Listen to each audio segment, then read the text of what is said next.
Passons maintenant aux signes. Il y a des signes qui ne trompent pas. Souvent, on ne les remarque pas tout de suite, parce qu'on s'est adapté, parce qu'on veut tenir, ou parce qu'on se dit que ça va passer. Mais si vous prenez un instant pour faire le point, certains de ces signaux devraient vraiment vous alerter. Vous doutez de chaque décision, même les plus simples. Avant de valider un dossier, vous relisez tout plusieurs fois.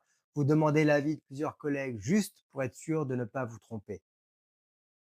Vous n'osez plus dire non, même quand la charge explose ou quand la demande n'est pas raisonnable. Vous acceptez des tâches qui ne sont pas de votre ressort, juste par peur d'être mal vu ou de décevoir. Vous vous excusez sans arrêt, même quand ce n'est pas de votre faute. Un retard, une information manquante, un oubli, avant même d'avoir compris ce qui s'est passé, vous vous sentez responsable. Vous avez l'impression de ne plus rien réussir ou que tout le monde vous juge. Un simple retour négatif et vous remettez en question toutes vos compétences.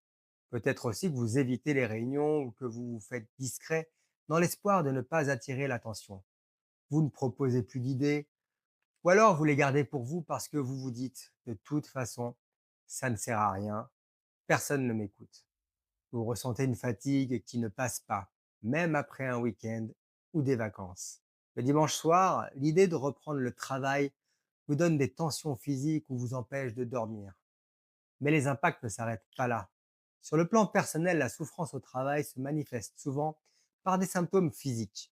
Maux de ventre avant les réunions importantes, tension dans le cou, les épaules, migraines, troubles du sommeil, insomnie, fatigue persistante, même après le repos.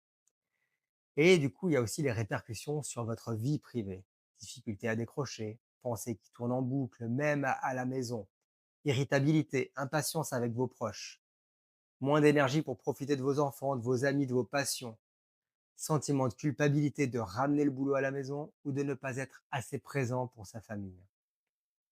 Sur le plan émotionnel, vous pouvez ressentir de la tristesse, de la colère, parfois de la honte, un sentiment d'impuissance ou d'échec, l'impression d'être coincé sans solution, une perte de sens, une perte de confiance dans l'avenir.